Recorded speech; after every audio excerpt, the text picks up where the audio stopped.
Friends, मैं हूं वहीदा और welcome to my channel Waheeda Bilimoria. Friends, आज हम क्लास 10th का जो सेक्शन ए कर रहे हैं प्री बोर्ड पेपर्स के, उसमें हम पेपर 9th और 10th देखेंगे। इसमें भी हम वही पैटर्न फॉलो करेंगे जहां पे हम 1 मार्क्स वाले सम्स देखेंगे और ये करीबन 32 ही होंगे। इस पेपर की खासियत ये है फ्रेंड्स कि यहाँ पे दिए गए कई सम्स हमने अभी तक कभी नहीं देखे हैं, तो ये पेपर हमारे लिए बहुत इंपॉर्टेंट होने वाला है। तो प्लीज मेरे साथ इस पेपर को प्रैक्टिस कीजिए और अपने आप भी इस पेपर को एटलीस्ट 2 बार प्रैक्टिस कीजिए, तब आप देखेंगे कि आपकी तैयारी में कितना इजाफा होता है। तो चलिए शुरू करते हैं हमारा पेपर 9th और 10th। Welcome dearest children. आज हमारा पेपर 9 का जो सेक्शन है उसका फर्स्ट सम देखते हैं। Distance OA from point A to origin. अगर ओरिजिन दिया है तो आपको पता होना चाहिए कि x और y आपके 0 0 है, तो आपको डिस्टेंस ढूंढना है। डिस्टेंस के लिए हम डिस्टेंस फॉर्मूला अप्लाई करेंगे, जो x1 minus x2 square plus y1 minus y2 square है। लेकिन फ्रेंड्स, क्योंकि ये ओरिजिन है, हम इसे नहीं डायरेक्ट यूज करेंगे x1 square plus x2 square y2 square y1 square sorry, और उसमें हम पॉइंट्स इसी का यूज करेंगे। तो बस यही हो गया आपका आंसर। तो आपका आंसर हो गया x1 square plus y1 square. अगर 1 ना हो, जिस केस में आप देख सकते हैं कि इस दोनों में x और y ही है, तो आप इसे मिटा कर सिर्फ इतनी ही फॉर्मूला लगा सकते हैं।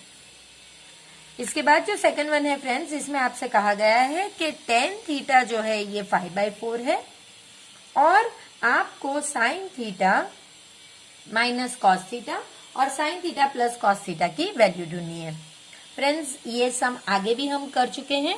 इसमें आपको करना ये है कि आपको sine theta minus cos theta, sign theta plus cos theta, in numerator और डिनोमिनेटर दोनों को कॉस थीटा से डिवाइड करना है, दोनों को। तो आपका आंसर होगा sine theta minus cos theta upon cos theta और sine theta plus cos theta upon cos theta. अब इंडिविजुअल को भी मिलेगा, तो ये हो गया आपका sine theta upon cos theta minus cos theta upon cos theta. ये हो गया आपका sine theta upon cos theta plus cos theta upon cos theta. अब देखिए, ये तो कैंसिल होके 1 हो गया और ये आपका tan थीटा हो गया। इसी तरह ये भी 1 हो गया और ये आपका tan थीटा। सो tan theta minus 1 upon tan theta plus 1। tan theta की वैल्यू आपको दे दी गई है, तो ये आपका हो गया 5 माइनस 4/1 यानी 1/4 और 5 प्लस 4 अपॉन 4 यानी के 9/4। ये कैंसिल होके आंसर आपका आ गया 1/9। Length of the tangent drawn from point Q, यानी कि एक टेंजेंट है, ये O है, ये पॉइंट Q से अगर आप टेंजेंट जो ड्रॉ कर रहे हैं, इसकी लेंथ 24 सेंटीमीटर है। सपोज इसका नाम A है और डिस्टेंस सेंटर का ये 25 है। ये आपको पहले कर लेना होता है। आपको रेडियस ढूंढना है, जो इस केस में OA है। तो OA ये जो है square plus AQ square is equal to, ये हाइपोटेन्यूस है तो OQ स्क्वायर। अब आपके पास OA है, अरे सॉरी OA नहीं है, ये आपके पास 24 स्क्वायर है, ये 25 स्क्वायर। तो OA स्क्वायर आपका 25 स्क्वायर माइनस 24 स्क्वायर यानी कि 25 प्लस 24, 25 माइनस 24, 49 इंटू 1 और OA आपका √49 यानी कि 7, और क्योंकि यहाँ पे सब सेंटीमीटर है तो हमारा आंसर होगा 7 सेंटीमीटर। आपको कहा गया है कि 3x माइनस 2y xy है, तो आपको इसकी वैल्यू ढूंढनी है। फ्रेंड्स, अगर आपके पास 3x माइनस 2y xy है तो इसका मतलब मल्टीप्लाई बाय 1। इसे यहां से इस साइड पे लेकर आएंगे तो 3x minus 2y by xy is equal to 1। अब ये इसके नीचे भी आएगा 3x by xy minus 2y by x y is equal to 1, x x और वाई वाई। सो ये आपका हो गया 3 by y minus 2 by x is equal to 1। कुछ इसी तरह है देखिए, लेकिन आपको मल्टीप्लाई बाई 2 करेंगे तो 6 by y minus 4 by x जो हमें चाहिए वही आ गया इज इक्वल टू 2। तो आपका आंसर होगा 2। अब फ्रेंड्स आपको ट्रू और फॉल्स करना है, जिसमें फर्स्ट वन है, ये बहुत इंपॉर्टेंट सम है और पहली बार ऑलमोस्ट ये 9th पेपर है और दूसरे 16 पेपर्स के बाद ये पहली बार सम आया है, तो ये इंपॉर्टेंट है। देखिए पहले आपको पता चलना चाहिए कि अगर ट्रायंगल है तो angle A plus B plus C जो है ये 180 होगा। अगर आपको बी प्लस सी एक साइड पे चाहिए तो ए को इस साइड पे शिफ्ट कीजिए, बी प्लस सी 180 माइनस ए होगा। अब क्योंकि यहाँ पे डिवाइडेड बाय 2 है, हम दोनों ही साइड को डिवाइड बाय 2 करते हैं, तो b plus c divide by 2 is equal to 180 by a divided by 2। ये ऐसे ही रहने दीजिए, लेकिन इसका मतलब है 180 बाई 2 माइनस ए बाई 2। अब ये हो गया 90, तो b प्लस सी बाई 2 आपका 90 माइनस ए। अब तो b plus C by 2 is equal to 90 minus A.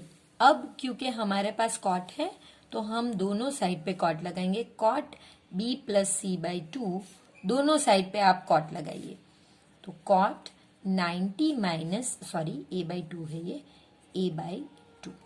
अब क्योंकि कॉट का कॉम्प्लीमेंट होता है 10, तो कॉट ये वैसे का वैसे ही रहेगा, b plus C by 2 is equal to इसकी जगह पे आएगा 10 a बाई 2।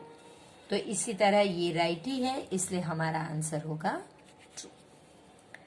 जो सेकंड वन है इस केस में, ये हमें पता ही है, for any event A P A is equal to P A dash is possible. Friends ये ट्रू है कि ये पॉसिबल है, लेकिन ये जरूरी नहीं है।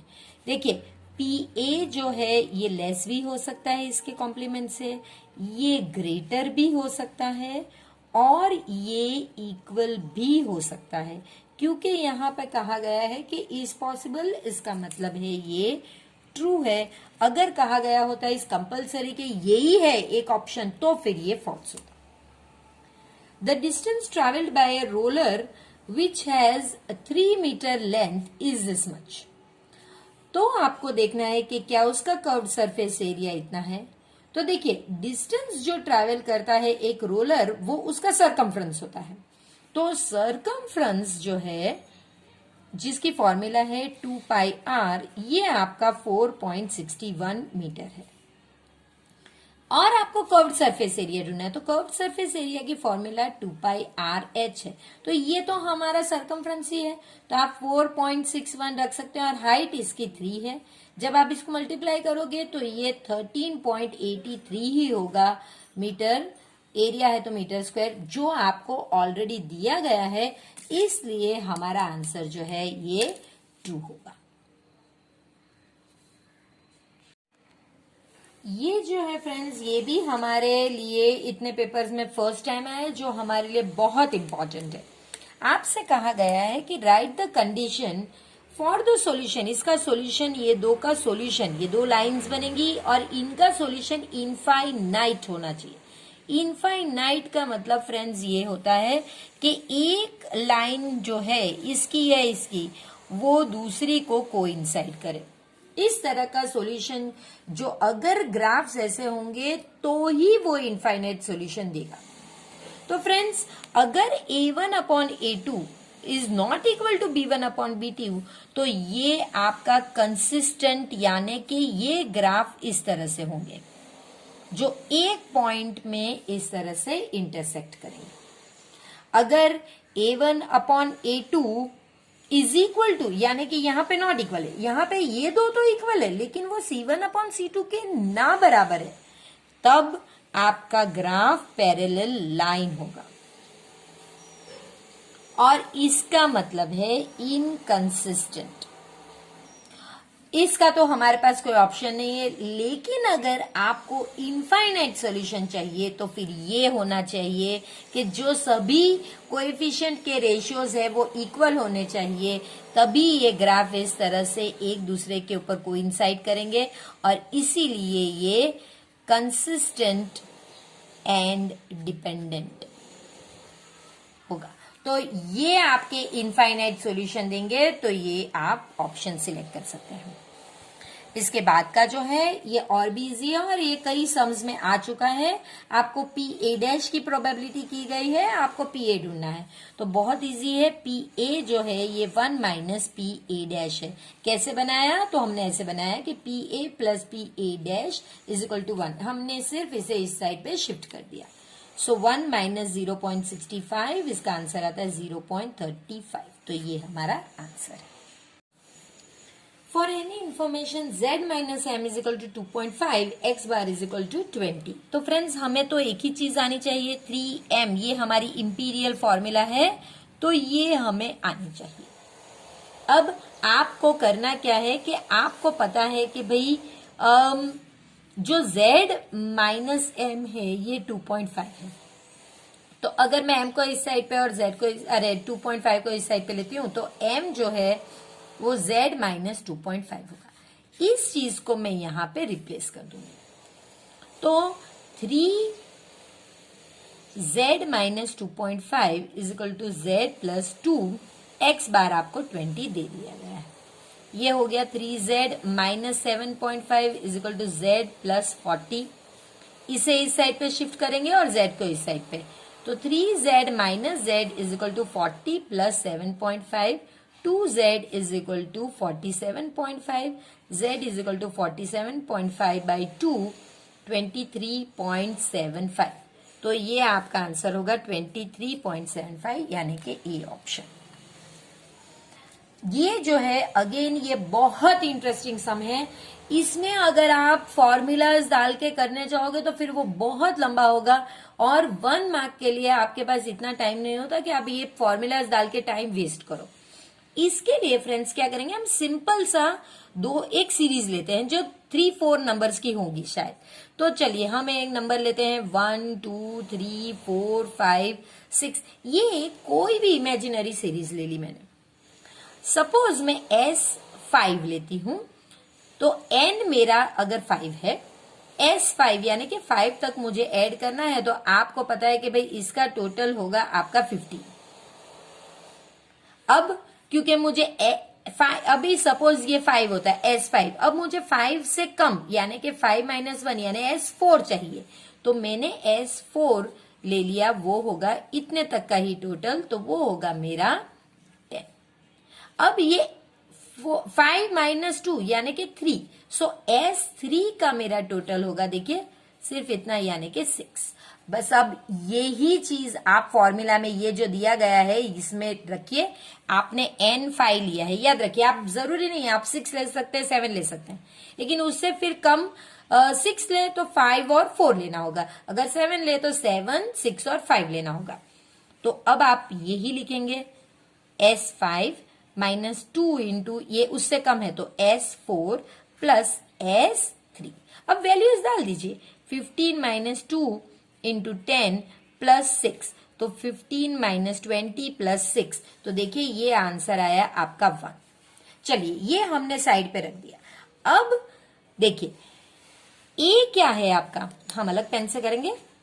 ए आपका 1 है और डी क्या है, आप डी कहीं भी चेक कर दीजिए, 2 माइनस 1 1, 3 माइनस 2 1, यानी डी भी 1 है। तो आप कह सकते हैं कि ये जो आपने आंसर पूरा सॉल्व किया ये एक्चुअली में डी है।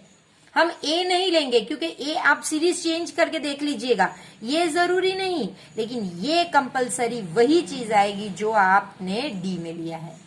तो आपका आंसर है डी। वैसे भी यहाँ पे ऑप्शन में डी ही दिया गया है, ए नहीं, इसका वैसे भी जरूरत भी नहीं पड़ेगी।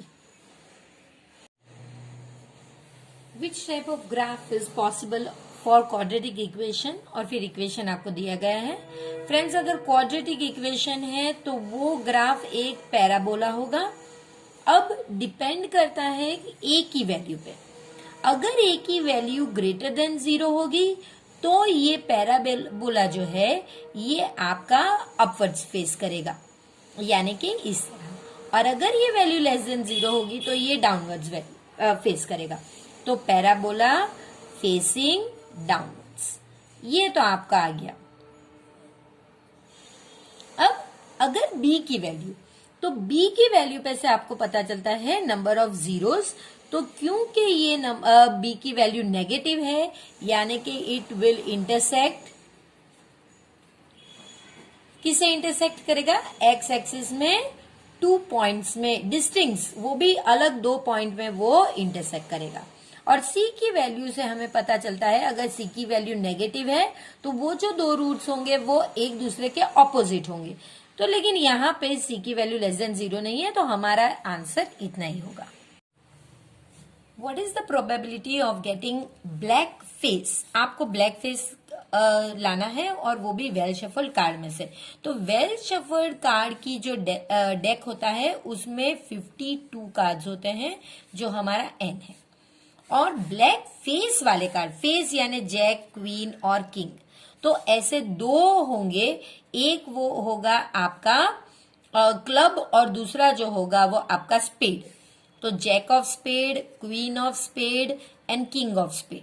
इसके साथ जैक ऑफ क्लब, फिर क्वीन ऑफ क्लब और लास्ट में आपका किंग ऑफ क्लब। तो यानी कि आपका एम हुआ 6। तो पी ए प्रोबेबिलिटी आपकी एम अपॉन एन यानी कि 6/52, 2 3 जा 2 26 जा, सो 3/26 आपका आंसर होगा। इसके बाद आपसे कहा गया है what is the sum of probability of any event and its complementary. देखिए अगर आपका कोई भी इवेंट पी ए है तो उसका कॉम्प्लीमेंट्री जो है वो पी ए डैश होगा और उनका आपको सम करना है, तो इसका आंसर हमेशा 1 आता है। ये तो हमें पता है, ये एक आइडेंटिटी हम जो हमेशा यूज करते हैं। तो कोई भी प्रोबेबिलिटी और उसका कॉम्प्लीमेंट, अगर आपने पीई लिया है तो उसका कॉम्प्लीमेंट पीई डैश होगा तो वो भी 1 ही होगा। यानी कि कोई भी प्रोबेबिलिटी किसी इवेंट की और उसका कॉम्प्लीमेंट्री इवेंट की प्रोबेबिलिटी जब आप ऐड करोगे तो आंसर 1 आना चाहिए। इसके बाद which Arab mathematician studied different types of quadratic equation. तो फ्रेंड्स ये आपको पेज 71 पे दिया गया है कि अरब मैथमेटिशियन जिसने क्वाड्रेटिक इक्वेशन को पढ़ा है वो है अल ख्वारिज़मी।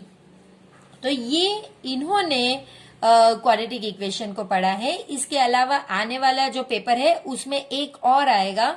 ये जो पेज नंबर 70 और 71 ये हमारे लिए शॉर्ट आंसर्स के लिए बहुत इंपॉर्टेंट, इनमें 2 पैराग्राफ्स है। पेपर 10th का जो पहला सम है ये बहुत इंटरेस्टिंग सम है। इस तरह का सम भी अभी तक कभी नहीं आया है, तो चलिए देखते हैं। If the zeros of a polynomial are reciprocal of each other, यानी कि एक जीरो अगर अल्फा है और दूसरा बीटा है तो ये दोनों एक दूसरे के रेसिप्रोकल है। तब आपको बताना है कि ये k की क्या वैल्यू है। फ्रेंड्स ये बहुत बहुत इंटरेस्टिंग है।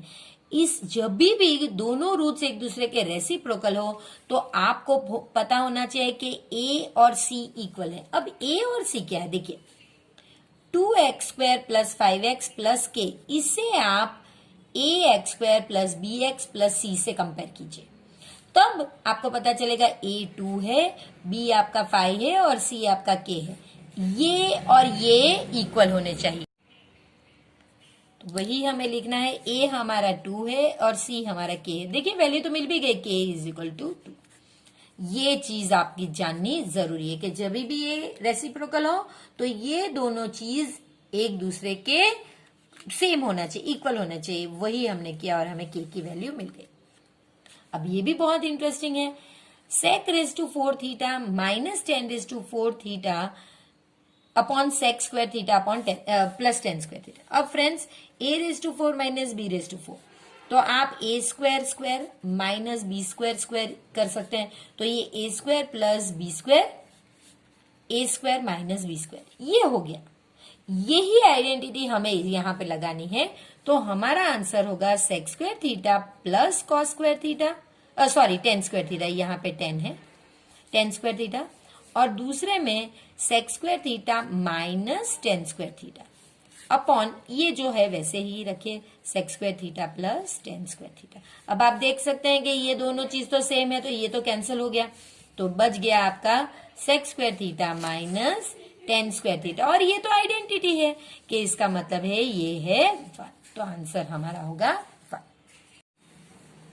Probability of a number is odd from ones digit natural number. तो पहले तो वंस डिजिट, और वो भी नेचुरल नंबर, तो हमें पता होना चाहिए 1 से स्टार्ट होते हैं नेचुरल नंबर, तो वंस डिजिट वाले सिर्फ इतने हैं 1 2 3 4 5 6 7 8 9, यानी कि n आपका 9 है। अब इनमें से ऑड कितने हैं, तो 1 3 5 7 और 9, यानी कि 5। तो आपकी प्रोबेबिलिटी कितनी होगी, m अपॉन n यानी कि 5 अपॉन 9 हो गया, बस इतना ही, 5 upon 9। Formula to find solution of quadratic equation. देखिए अगेन ये क्वाड्रेटिक इक्वेशन है, लेकिन इस बार कंप्लीटिंग स्क्वायर की मेथड किसने दी थी सबसे पहले, तो फ्रेंड्स ये अगेन आप पेज 71 पे चेक कर सकते हैं, 70 और 71 में यही चीज है, और इसका आंसर है श्रीधर आचार्य।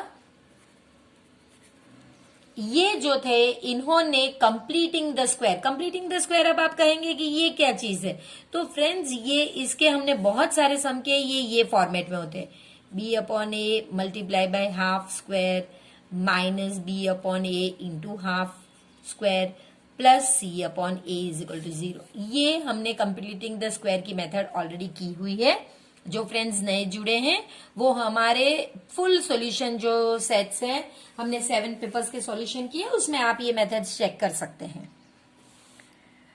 Graph of this and this in a graph paper show parallel lines. देखिए अगर ये दोनों लाइंस पैरेलल हैं तो फिर आपको पता होना चाहिए, देखिए ये ट्रू और फॉल्स है, तो अगर आपको पैरेलल लाइंस चाहिए तो आपका A1 upon A2 is equal to B1 upon B2 should not be equal to C1 upon C2। इसका मतलब इसी पे डिपेंड करेगा। तो चलिए A1 हमारा 4 है, B1 हमारा -2 है और C1 हमारा 12 है। इसी तरह A2 हमारा 2 है, B2 हमारा -1 है और C2 हमारा -6 है। तो चलिए शुरू करते हैं। फ्रेंड्स यहां पे मुझसे मिस्टेक हो गई है, ये प्लस है और इज इक्वल टू 0 है ही है, तो अगर ये -12 होगा आंसर जब ये इस साइड पे शिफ्ट होगा तो देखिए अब हम लोग A1 अपॉन A2 ढूंढते हैं, ये हमारा 4/2 है यानी 2। B1 अपॉन B2 ढूंढते हैं तो -2 अपॉन -1 यानी के 2, और C1 अपॉन C2 ढूंढते हैं -12 अपॉन -6 तो ये हो गया 2, यानी कि सभी सेम है, जबकि यहाँ पे ये दो के साथ ये इक्वल नहीं होना चाहिए, यानी कि ये फॉल्स है, ये पैरेलल लाइंस नहीं है, इसलिए ये हमारा फॉल्स, क्योंकि हमें ये कंडीशन चाहिए थी, जबकि हमारी कंडीशन क्या आई, A1 upon A2 is equal to B1 upon B2 is equal to C1 upon C2। तो ये फ्रेंड्स किसकी है, ये कोइंसाइडिंग लाइन की है, यानी कि इस तरह की लाइंस की है, तो ये पैरेलल लाइंस है तो फॉल्स आएगा, लेकिन अगर कोइंसाइडिंग लाइन यहां पे लिखा होता तो आंसर ट्रू होता।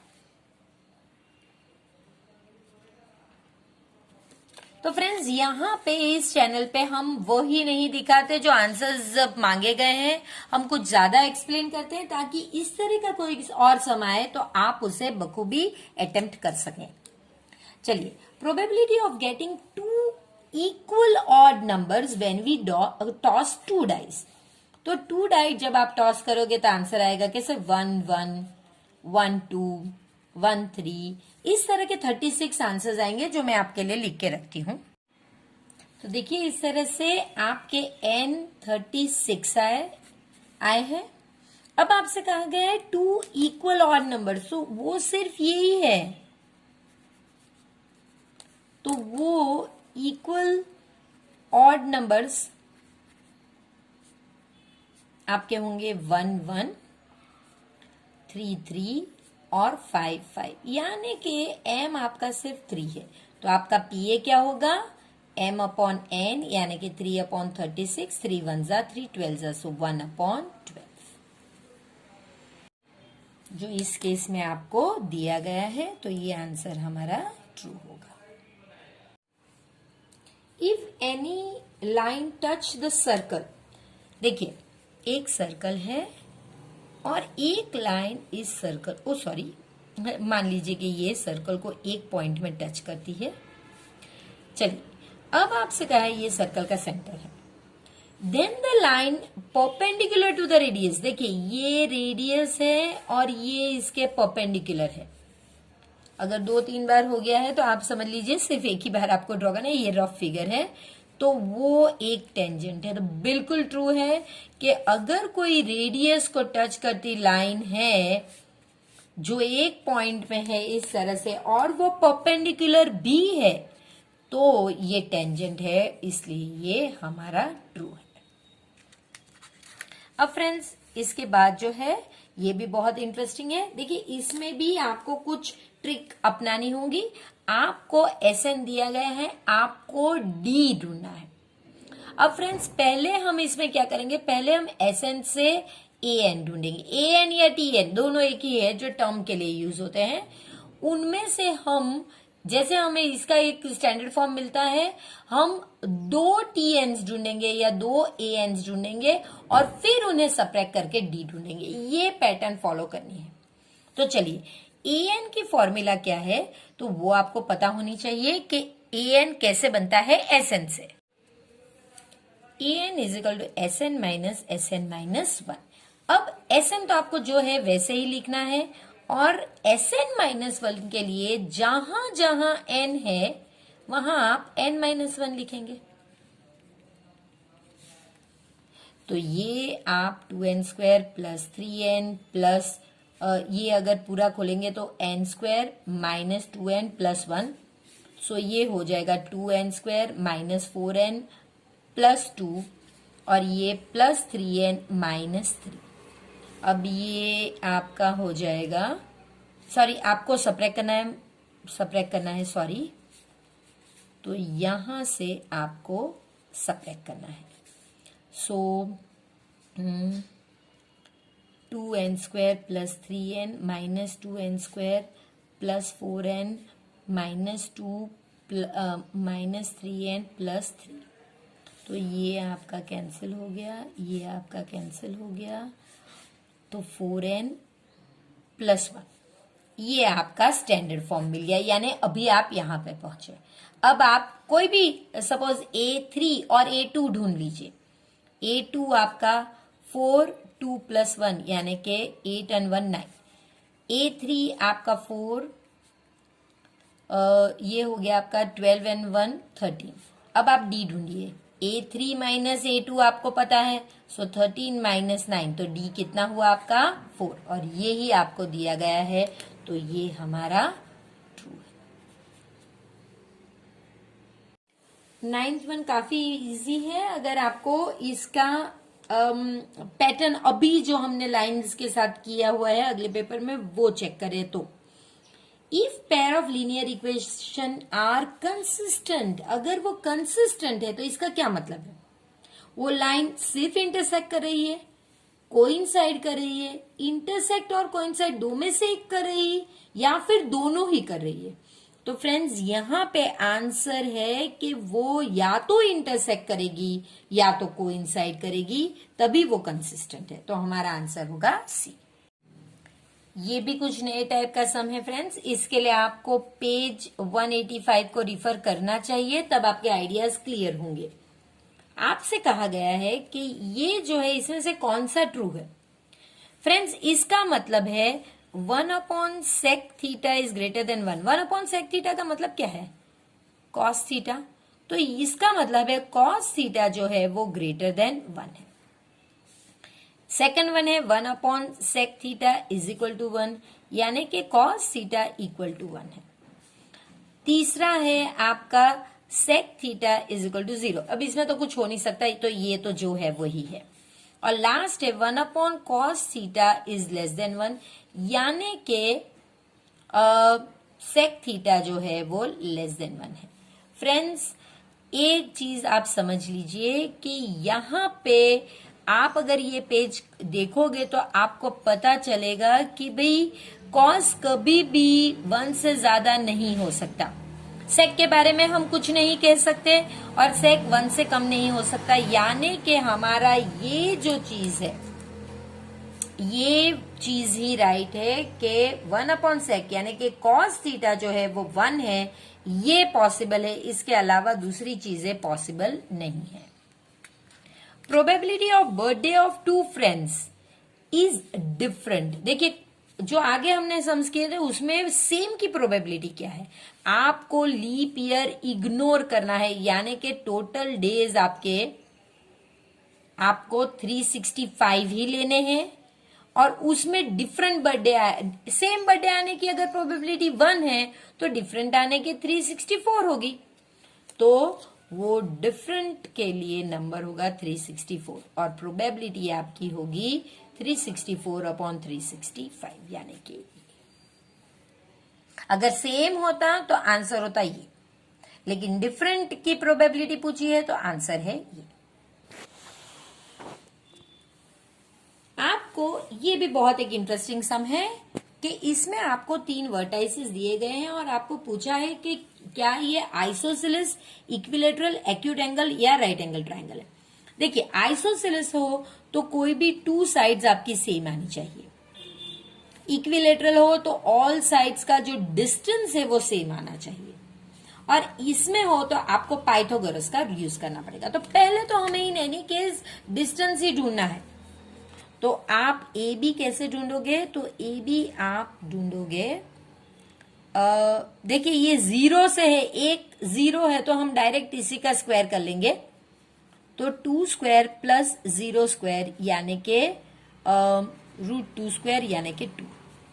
0 से है इसलिए BC, तो अब आप दोनों को कर सकते हैं, सो 2 - 2 स्क्वायर प्लस 0 - 4 स्क्वायर, तो ये तो हो गया आपका 0 स्क्वायर और ये हो गया 4 स्क्वायर, यानी कि आंसर है 4।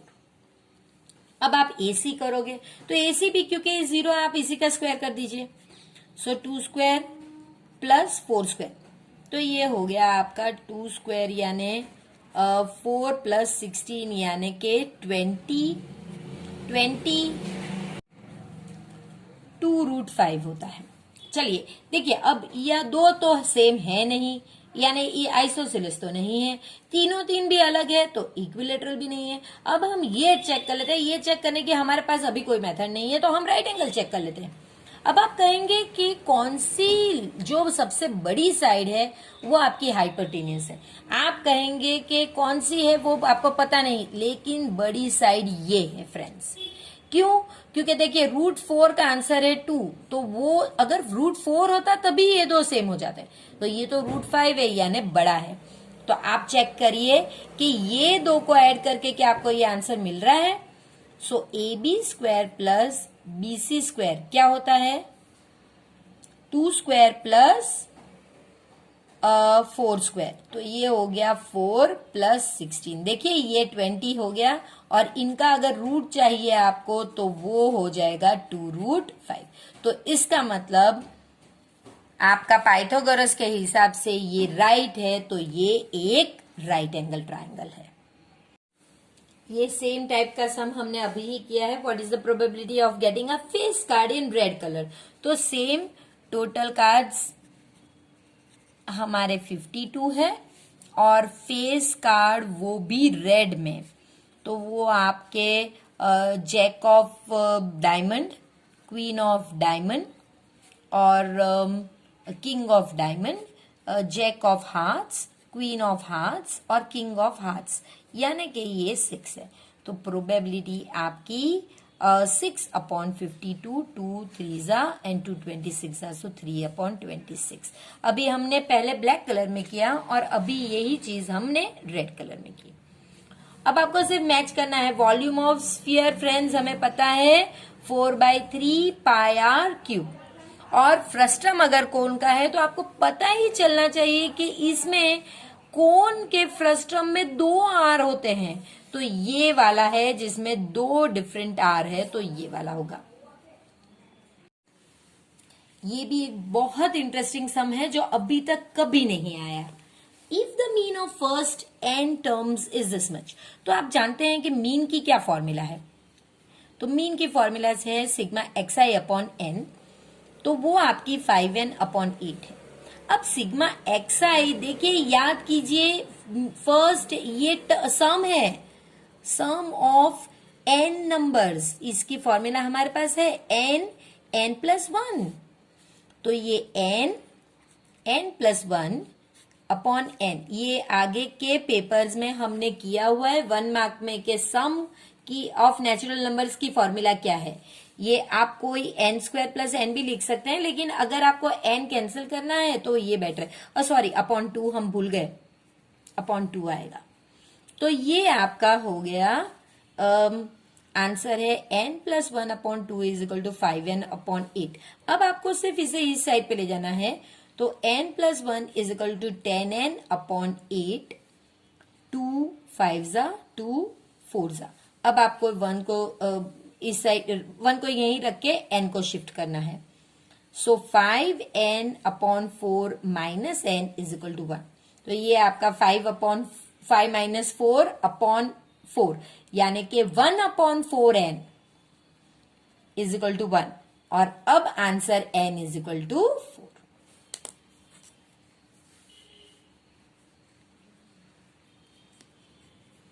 मेथड आपने देख ली होगी शायद, ये इसी तरह किया जाता है।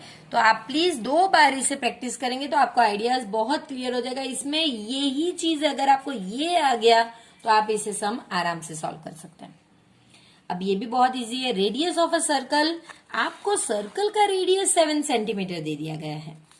देखिए, ये एक सर्कल है जिसका रेडियस 7 सेंटीमीटर है, और ये जो माइनर आर्क है ये लेंथ आपको दे दी गई है, और वो है आपकी 10।